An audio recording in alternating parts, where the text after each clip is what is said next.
The Arabic language is basically a composed of mainly two sciences.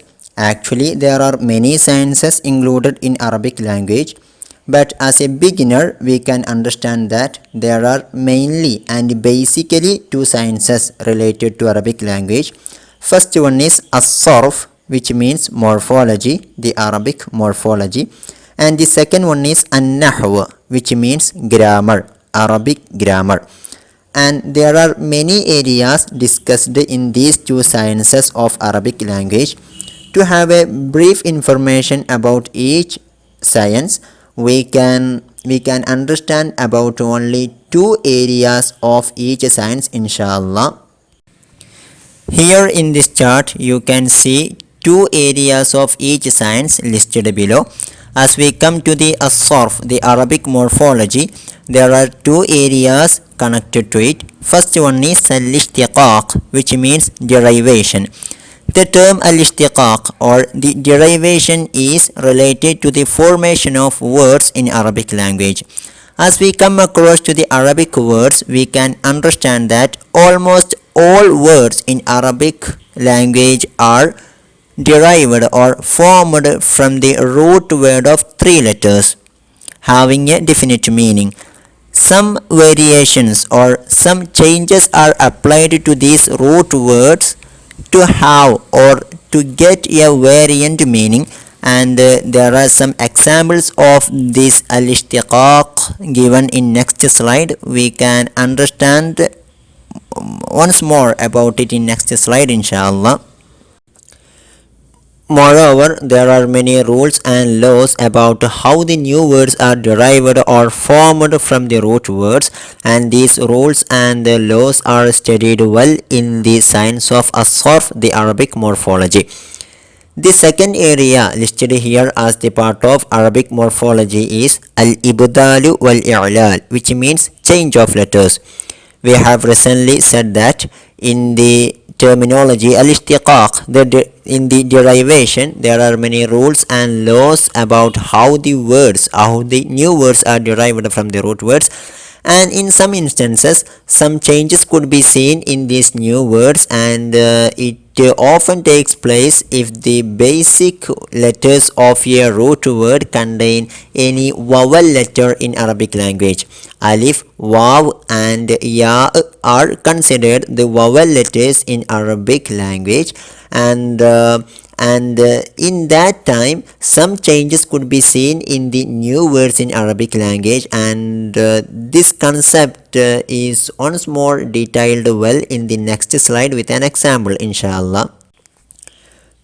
By this, I do expect that you could get a brief overview about the first science in Arabic language, as-sarf, the Arabic morphology.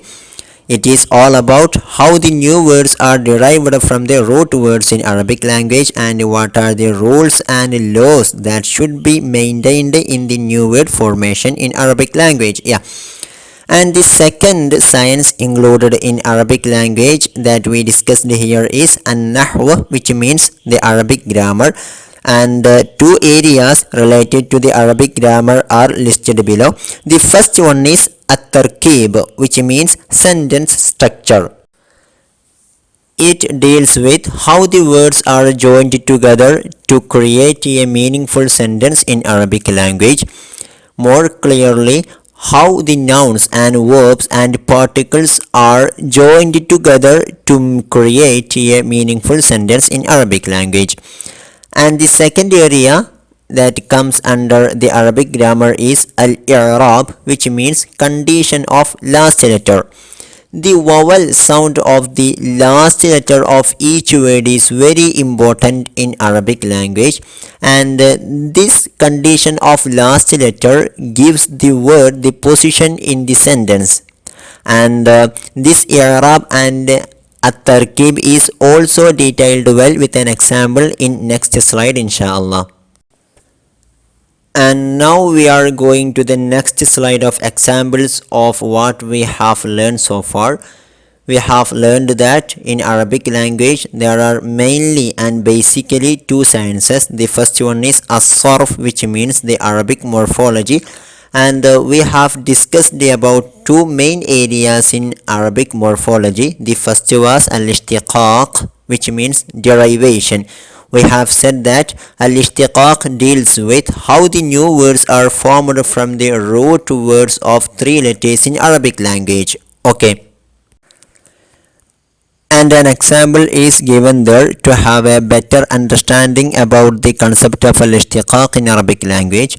There we can see the verb, the English verb work, and if we add the suffix er after the verb work, it becomes the word worker. Okay. Then in English language, we often add the suffix er or the single r with a verb to have a meaning of doer of that verb. Yeah. Likewise in Arabic language, the word for work in Arabic language is amila. Amila is a verb in Arabic language which means to work. Yeah. And if we make it to the form of amilun, we add an alif after the first letter ain and we replace the last fatha with tanween lam. Amila becomes amilun and it means worker. Okay, and then in Arabic language we make a verb to the form of amilun to have a meaning of doer of that verb. Yeah, then it is a rule in Arabic language. Now we can say that the word amilun is a new word derived from the root word amila in Arabic language, and there are three letters in the root word there, ain, mim and lam. Okay, I think you could understand the concept of al-ishtiqaq in Arabic language by this single example. Moreover, you have to understand that amilun is a single derived form of word from the root word amila, and there could be many other derived forms of words from this single root word. Okay, and we will comprehend it in the science of as-sarf or Arabic morphology. Now we are going to learn about the other area in the Arabic morphology, and it was al-ibdal wal-i'lal, which means change of letters. We have learned recently that if we make any verb in Arabic language to the form of amilun, it conveys the meaning of the doer of that verb. Likewise, we can take another verb in Arabic language, and it is jara. Jara is a verb in Arabic language which means to run in English. Okay, if we take the word run, the verb run, and we add the suffix er after the verb in English, it becomes the doer of that verb, runner. Okay, likewise in Arabic language, if we make jara to the form of jarin, it also conveys the meaning of the doer of that verb, that is runner. Okay, but a slight change of letters could be seen in the word jarin as we compare it with the word amilun, because in amilun there were four letters, ain, alif, mim and lam, but in the word jarin there are only three letters, jim, alif and ra. Okay, the last letter of the verb jara, the alif, is not seen in the jarin. Okay, this change of letters also included in the Arabic morphology, and there are many rules and laws related to this derivation and change of letters in Arabic language in as-sarf. Going to the next science included in Arabic language, an-nahw, the Arabic grammar. You can see two areas related to the Arabic grammar listed below. First one is at-tarkib, which means sentence structure. We know that in English language there are basically two sentence structures. The first one is subject plus predicate, and the second one is subject plus verb plus object. Exactly likewise in Arabic language also you can see the two basic sentence structures, but with slight differences. Okay, you can see an example there. in the example, there is a sentence in English. You can see that the man read the book. Okay, the man read the book. In this sentence of English, you can see the man is the subject, and then comes the verb read, and then comes the book, the object. Yeah. Then the sentence structure of English language is first is the subject, and then comes the verb, and then comes the object. But when we comes to the Arabic language, there is a slight difference in the sentence structure, because we can see there the correct translation of that sentence into Arabic language. Qara'a ar-rajulu al-kitaba. Qara'a means read, and ar-rajulu means the man, and al-kitaba means the book. There you can see the order. The qara'a is the verb, and then the verb comes first, and then comes ar-rajul, which is the subject, and then comes the al-kitab, which is the object. Okay, then the normal sentence structure or the order of the words in Arabic language is the verb comes first, and then the subject, and then the object. Then in short, the rules and laws related to the sentence structure in Arabic language and how the words are joined together to make a meaningful sentence is discussed thoroughly in the science of An-Nahw, the Arabic grammar. Secondly, we have to discuss about the other area of this science, and it is Al-I'rab, which means condition of last letter. We have learned earlier that the condition of the last letter of each word in a sentence determines its position in that sentence.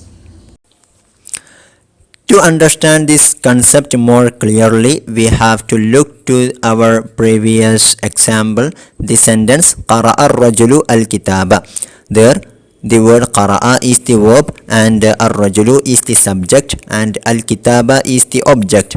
And if we look to the condition of last letter of the both subject and object, we can see that in the subject word ar-rajulu, the condition of the last letter is the vowel sound of u. Okay, a sign of lamma can be seen in the last letter, the lam there. Okay, and when we comes to the object word al-kitaba, there we can the condition of last letter there with the vowel sound of a with the sign of fatha.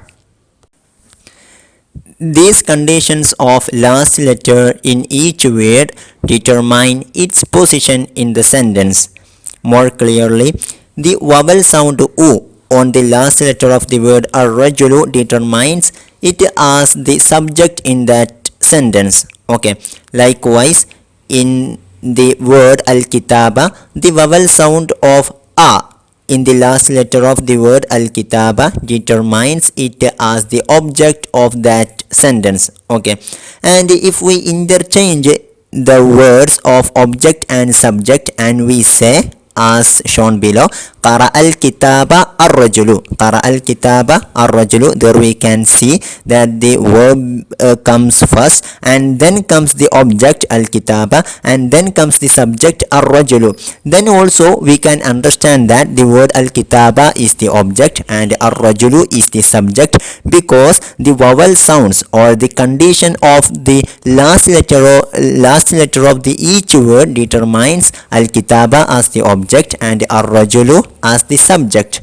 Okay, and then the order of the words is not much important than the condition of last letter in Arabic language.